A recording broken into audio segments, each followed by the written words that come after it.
Oh, what was that? Hey there. How's it going? Hey, doing fine. How are you? I'm doing well. I don't think I have headphones in the other room. Maybe I'll grab them in a minute. But all right. So we are here to debate the existence of universal objective moral laws. And I also said they're inherent in the human condition. So I guess I will start off. Probably have to bring these up during the debate or so. I didn't have time to open these. Just got in here. But anyways, I was going to say, so let me start off with one is self-evident universal truths exist. You cannot deny the existence of universal truths, for to say that universal truths do not exist is a self-defeating statement. Two, the validity of statements or beliefs.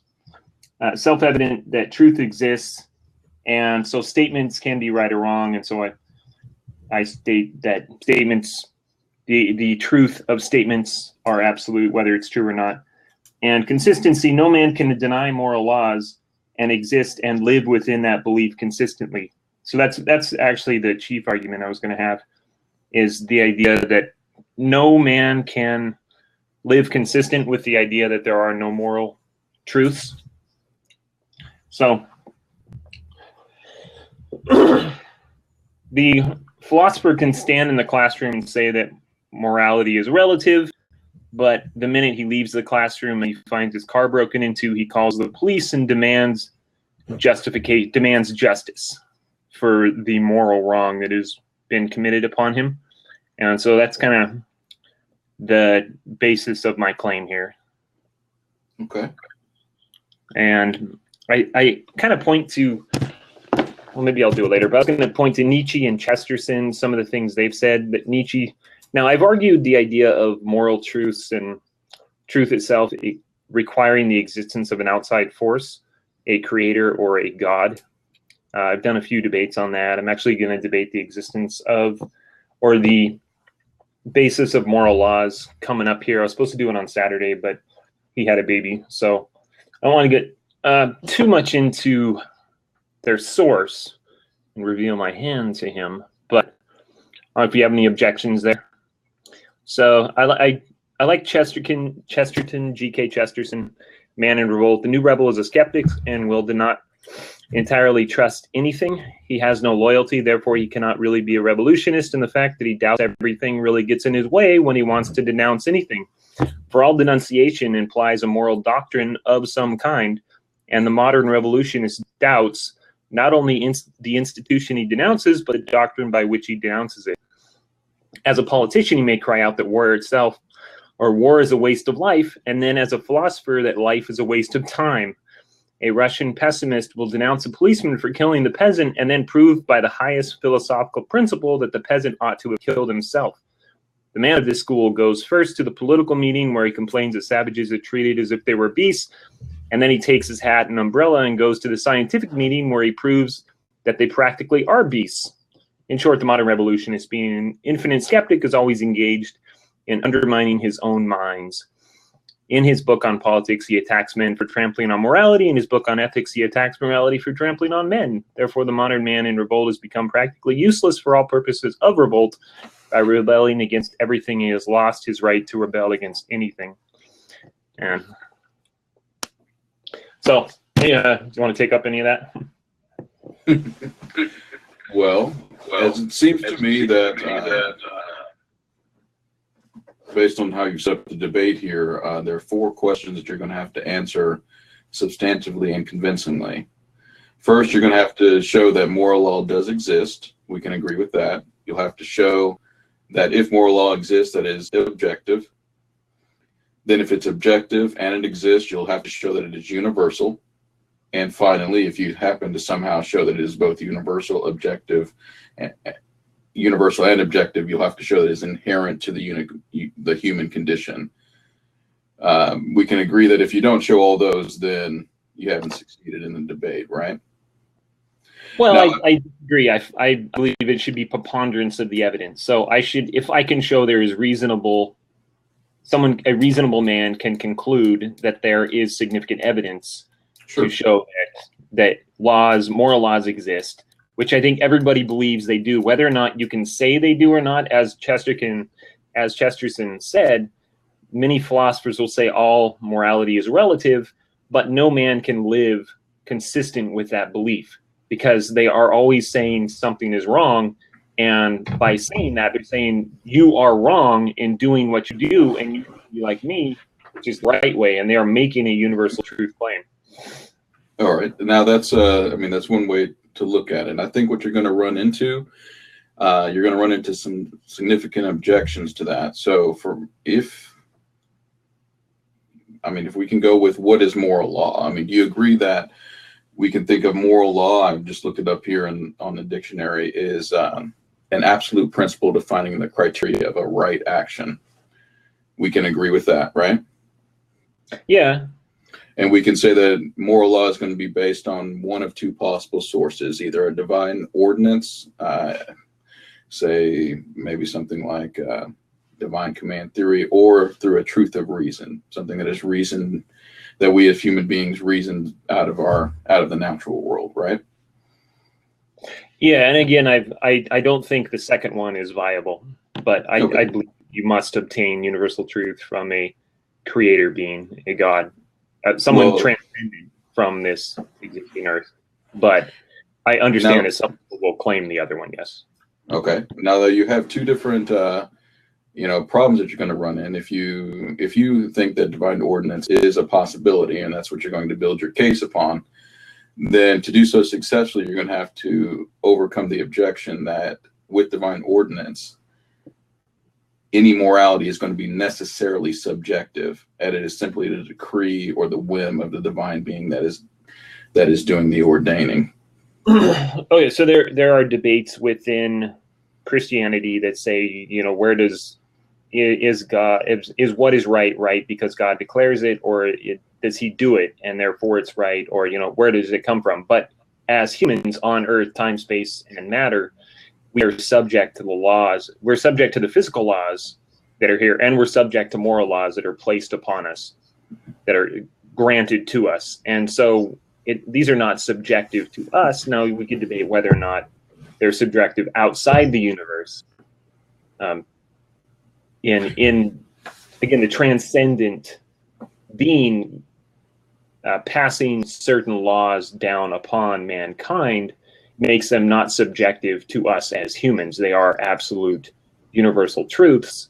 Now, you can say whether someone believes them or not is up to that individual.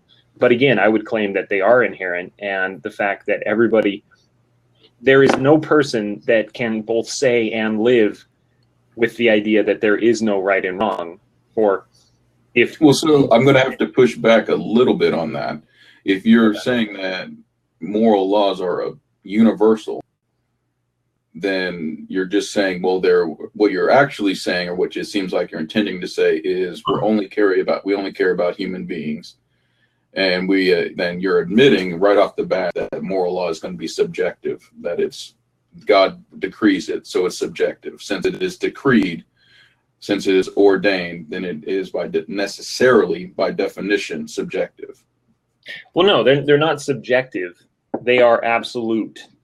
Right? Absolute to the human. Absolute and objective. They are objective to the universe, that they are given to us by God. We could say outside the universe. We could give a counterexample or a similar example in saying that a king decreed something as moral or immoral, and every subject of his kingdom is going to have to be held accountable to whatever action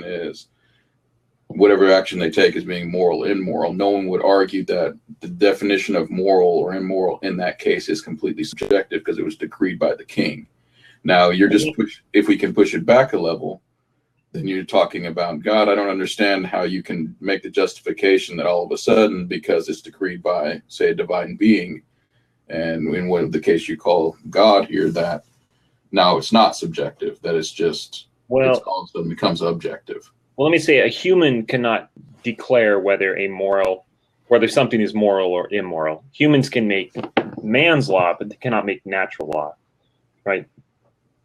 So natural law, I assume you mean something more than the laws of physics then. You mean natural yes, law. there is a great deal of natural law that goes way beyond the laws of physics. Okay. And can you show that exists? Well, again, does right and wrong exist? Is there a right and wrong? And there is nobody that can both say there is no right and wrong.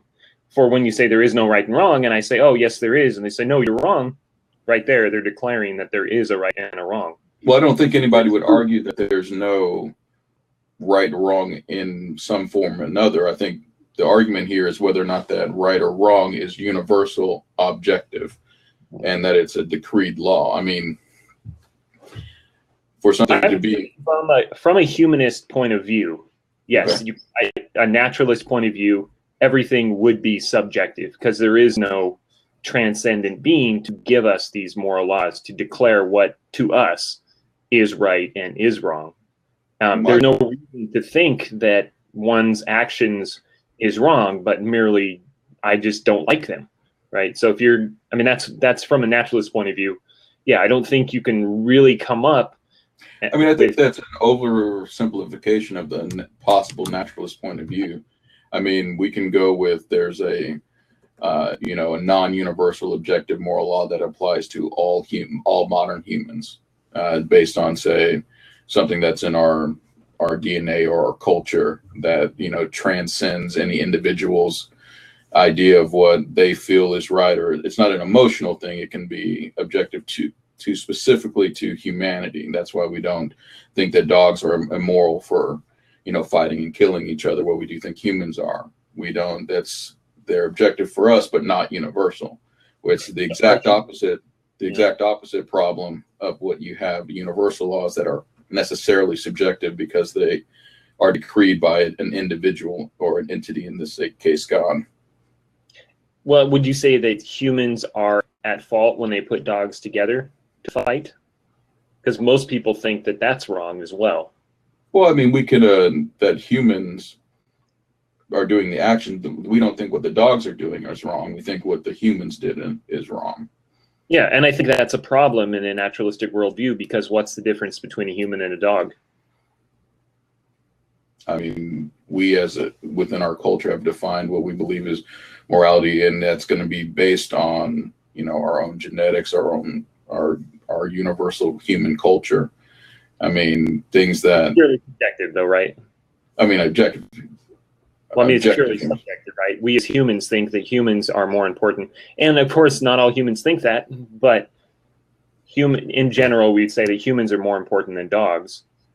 At least I would hope. But from a naturalist point of view, I mean, that seems like a pretty rational thing that would evolve, a viewpoint that would evolve to care about your own species as opposed to another, considering we eat other species. So I don't know how. But other species eat us as well.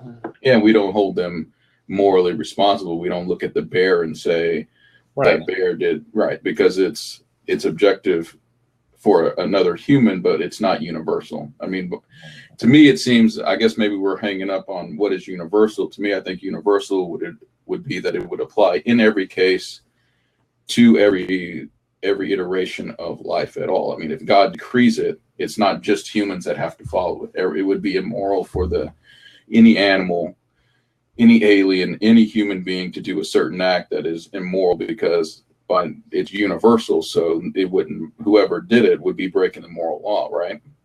Well, again, it's a universal moral law. Universal moral laws do apply only to humans, because only humans can choose. Humans live by reason and knowledge and understanding, and dogs and other things do not. They cannot reason. They live by just their natural characteristics, right? I mean, how do you justify an objective universal moral law, and with with, you know, the accidental and relative process of human evolution. I mean, that what makes up human. That's what I'm getting at, is I don't think you can, given an evolutionary viewpoint, I don't believe that you can come up with the idea of moral law. Moral law, you know, right, evil implies good, good implies moral laws being prescriptive require a moral lawgiver, right? So that, but it almost sounds like you're saying to me, in order for universal objective moral laws to exist, we have to abandon the idea of evolution. We have to abandon. Oh yes, absolutely. And I've had 2 debates on that, but that is what I do believe. Absolutely, yes. Because I don't think you can get, you know, what's the difference, me killing you or me killing your dog? I mean, I don't really see, on an evolutionary standpoint, what's the difference? You both came from a rock, right? I kick a rock, somebody looks at me and says, oh, the weirdo. I kick a little child, somebody says, whoa, that guy's got some problems. Right? We need to arrest him. We need to do something. They see, I kick a dog, they see, oh, that guy's terrible. He's a wicked man, right? So I mean, that seems like a blatant caricature of what is actually happening. I mean, it seems like in the case of humanity, I mean, we can have, you know, it seems reasonable that we would have developed as a species certain characteristics that would tend us to believe some actions towards humans are bad, some actions towards humans are good. That doesn't seem to be so outlandishly or impossible as I've seemed to imply it. Well, I do believe it is, because I think, can morality be a simple result of understanding cooperation is good for society, which is often argued as, and I say no, because ideas like morality, right and wrong, cannot be passed from generation to generation purely on naturalistic things. These are ideas. These are. I think that's absolutely wrong. I mean, inside of a cell. I mean, how could, I mean, do you teach your children logic? I mean, I think. Of course you do. That's why so many children. I mean, that's why so many children. But you have logic, right? Were you a logical being when you had your child? When I had my child, yes. I guess I don't understand what you're making. Say, right? As a man, you don't. Yes. You don't have children, but. Right.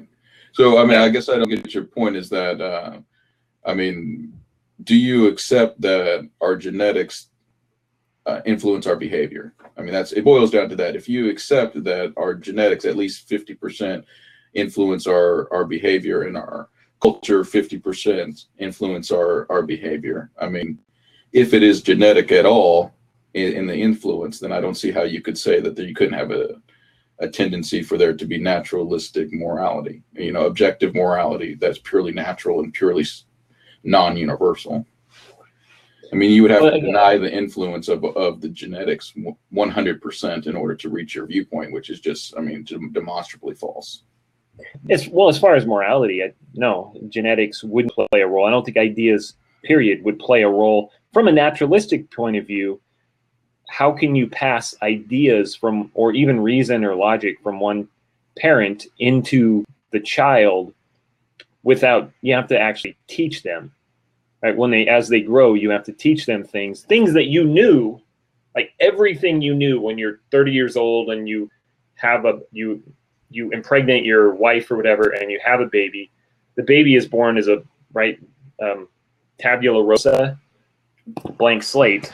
And he's influenced by culture and he's influenced by certain other things, but I think environmental, because if you take a baby born in China and you bring them over to the US when it's 1 day old, it's going to be raised as an American. It just looks different. Right, but I don't understand how you would use that as support for your point, because basically and correct me if I'm wrong, what I'm hearing you say is that if you were to take a human in isolation and they grow them up on an island somewhere, they would not have access to morality at all. Where you're saying that there's universal objective moral laws that are given to humans by God. So you would assume that a child that's raised without cultural influence would have roughly the same morality as one raised in a particular culture, at least in particular, say, I don't know. I assume you're Christian. So in a particular Christian culture, the being that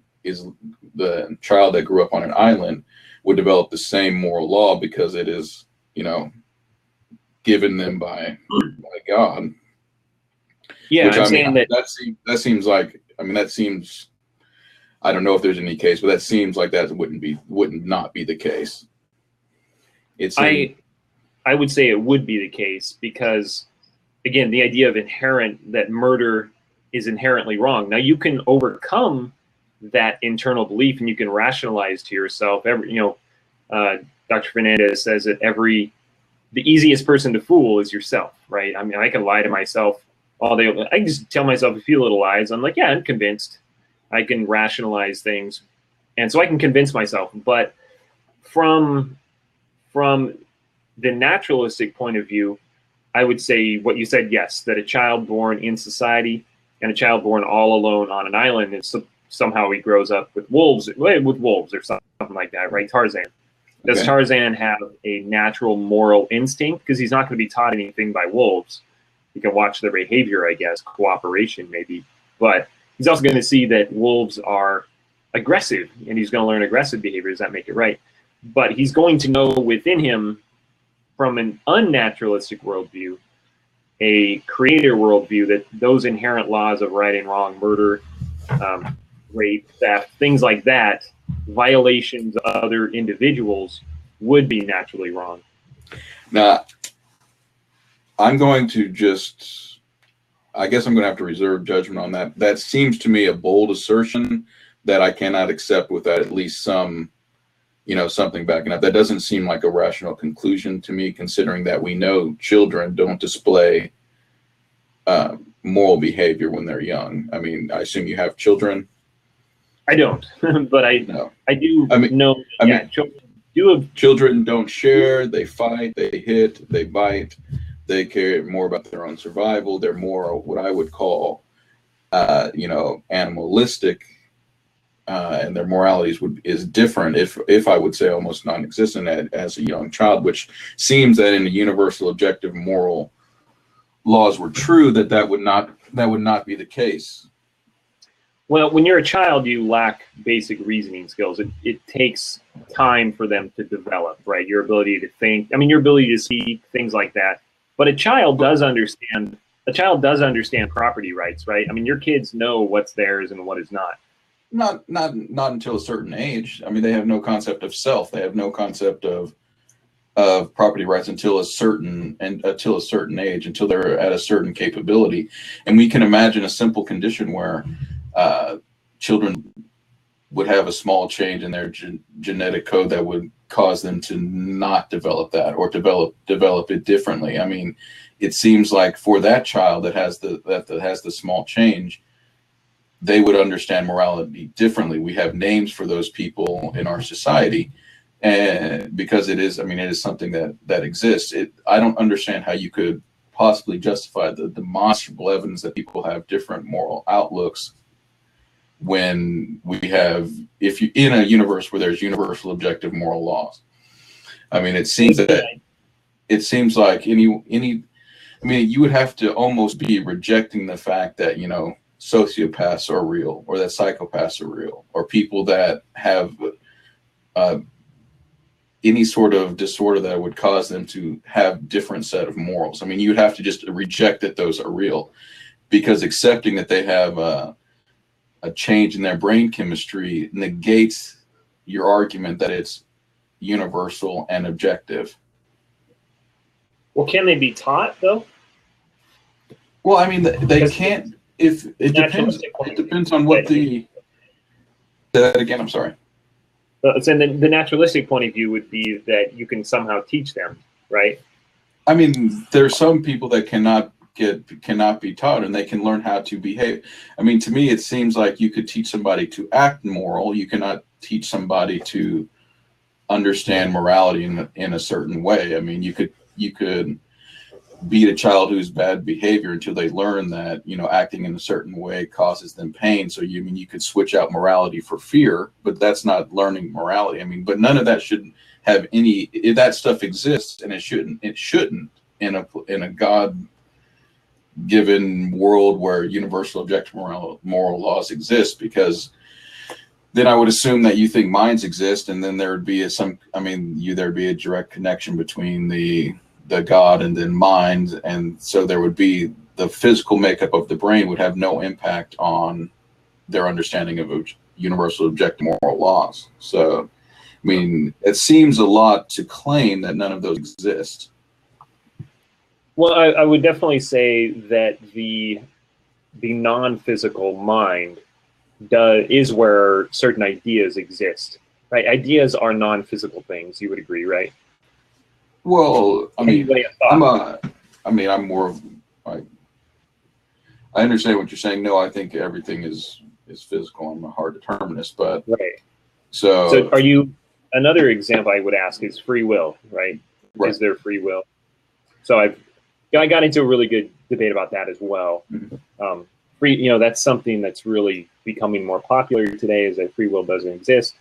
In which case, our outcome is predetermined. Everything we're going to say here is predetermined, right? Which I think doesn't make any sense. Well, I mean, I don't know how. I think you just look at it. I think maybe you're looking at it differently. I think that's the only thing that makes sense, because you can look at any action that you've taken and find the exact reasons and motivations as to why you did and what caused them. And then you could go back one more step, and you could go back one more step, and you could go back one more step, and then a generation, and then another generation, and follow it. So you may think that there was some other thing that you could have done, or that you made a decision, but I think demonstrably, I mean, no one has ever been able to go back and do something different. And every time they've done something, they know exactly why they did it and can explain it, at least most of the time. Yeah, well, occurrence and predetermination are not the same thing, right? And even influence. I mean, yeah, we could go back and say, oh, I know why I made that decision, but that doesn't mean I didn't have an actual decision to make given the moment. I mean, I know that. I mean, that's outside the scope of this.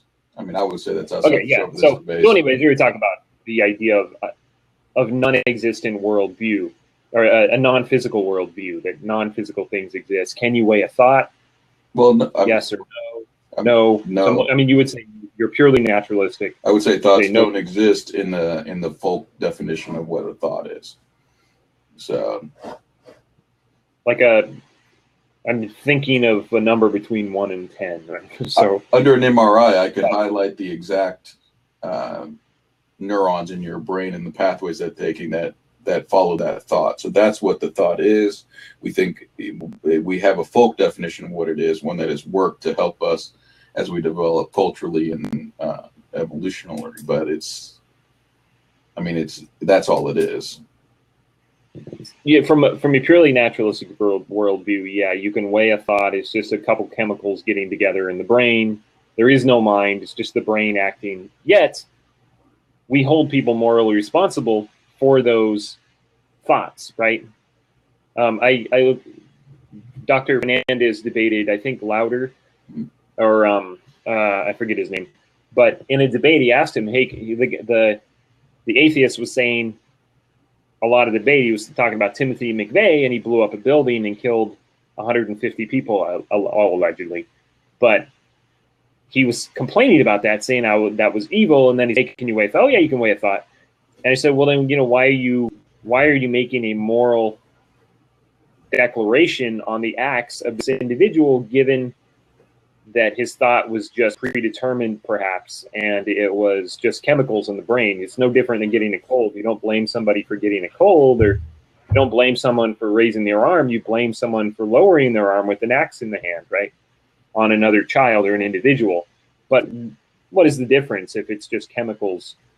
Right? And I think, and again, this is kind of getting to the idea that everybody has an idea of what is morally right and morally wrong, and advancing society is the idea that we've come together and we found that certain acts promote society and some demote society, and therefore we somehow have passed these along. I don't think you can't do that naturally. Through naturalism, you cannot pass moral. So this is what I'm claiming, that you cannot pass moral laws down through a naturalistic worldview. So you don't, just so make sure I clear you don't think that teaching, like, or a child observing the behavior of adults, you don't think that that's passing it down in some way? I mean, I assume, I just want to clarify what you mean. Like, you can't teach moral behavior? That's one way you would pass ideas down to the child, yeah. Yeah. So, but also, just how do you pass, like, I know that's wrong, right? People say, I feel wrong, I feel this, and see, that's exactly, I mean, that's exactly, you're using the correct language, but not drawing the correct conclusions, in my opinion. You're saying something feels wrong. Well, what is a feeling? A feeling is the way your body reacts to a certain set of stimuli. So either it's through, the influence of our genes, the influence of the brain pathways that we've developed through our culture. When something happens, it gives us a feeling that we call being wrong. I mean, we can easily say that if we had a different set of genetics, we had a mutation, if we had a different culture, that same action would not feel wrong to every single individual that exists or that could possibly exist. I mean, we can say that by observing one action, you could have a multitude of responses to it. People would see it as being wrong. Some people would see it as not being wrong. I mean, that to me blows the idea that it's universal or objective out of the water. I mean, just the fact that a single action can be observed by 100 human beings from all different backgrounds and have different moral responses. I mean, to say, go ahead.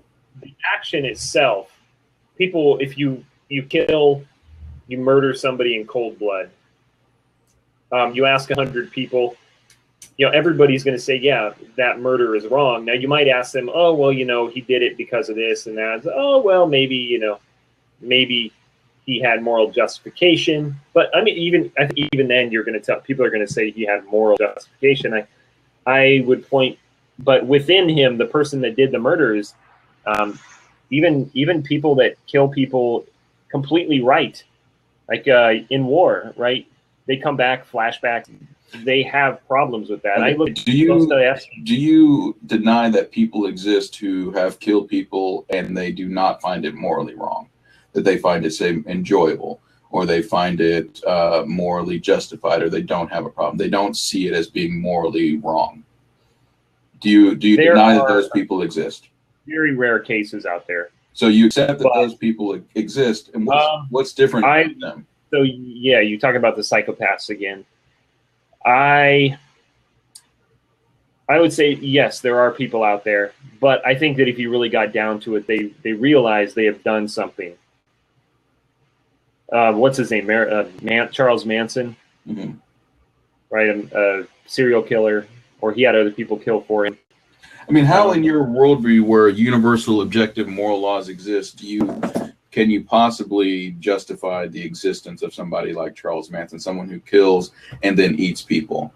From the naturalistic worldview, that makes perfect sense that something like that would arise. You could have some sort of genetic mutation, some sort of unusual genetic. Well, I mean, what's wrong with Charles Manson, though? What's really wrong? I don't know. I assume it's partly genetic, and I assume it's partly the culture that he grew up in. I mean, someone who eats other people. Morally wrong, though. Is what he does wrong? I mean, I would say that as a human, we have objective morals that we all as humans pretty much agree on. They're very few of them, and that's just something that through our evolution up to when we started spreading across the globe, we have common history. So then we have a common objective morals. They're not universal. They only apply to humans, and they don't even apply to all humans. So well, again, universal. I do mean humans. Again, to man. We're talking about man here. So okay. Well, I say it seems obvious that there are human beings that have differing morals over even the prime questions. I mean, we can bring up warlords who kill people and kidnap children and kill children, blow up families. They don't have a moral problem with that. Obviously, I don't know. I actually disagree. I think that in many cases they would. They just have a different objective, right? They choose to forget about the things they do, and in many cases they know And in fact, often when they start, they know that they're committing an evil act. I'd have to push back on that. I would have to argue that, I don't believe anyone would do something that they feel is morally wrong. I mean, I don't see how we can justify the idea that even if it's in the moment that they do it, if someone says, I'm about to do this thing, I'm not morally justified to doing it. It is morally wrong. If objective, universal morals exist, how can you justify a human being who knows that it's morally wrong, to know that they're not morally justified, and then they're still going to do an immoral act? I mean, none would do that. There'd be no justification for them to do an immoral act. I mean, well, I think now I haven't read the book, but I've War and Peace, right, by Dostoevsky, where he talks about he thinks of, what is it? He's going to murder a man, I think, he's going to free his niece, or I forget what it is. He's going to free somebody. This guy's a horrible person. He just abuses people. He's a thief. He does, he knows, I could kill him. Nobody would know. It'd be a great service to humanity. But he knows within him that it's wrong. But he eventually does it. He gets away with it. But his conscience, right? What's the Jiminy Cricket? Little Jiminy Cricket on the shoulder saying what you did was wrong. And you know it. You got away with it. So he gets away with it. He does a service to humanity in his own mind. He's able to justify what he did. And a lot of people are able to justify the murders they commit. They've got the popular show on Netflix, the drug lord show, Pablo Escobar, right? Okay. This guy murders, countless people in the name of money and drugs. And, he's able to justify it. And I think you're able to cleanse your conscience over time. Your conscience over time.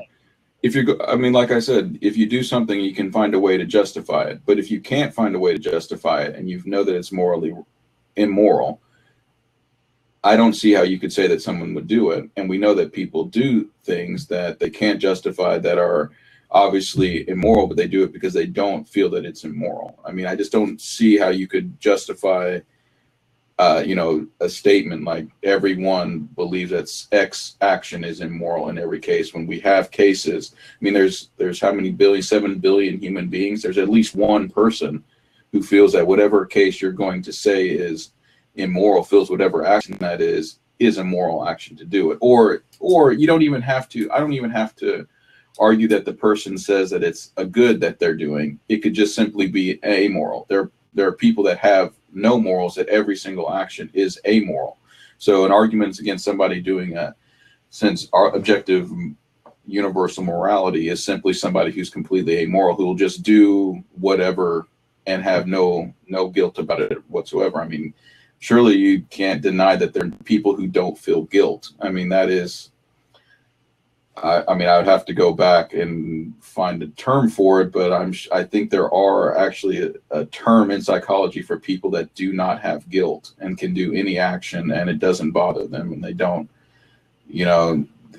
find something as being moral or immoral. They're simply amoral. And if people that are amoral exist, then universal objective moral laws don't exist.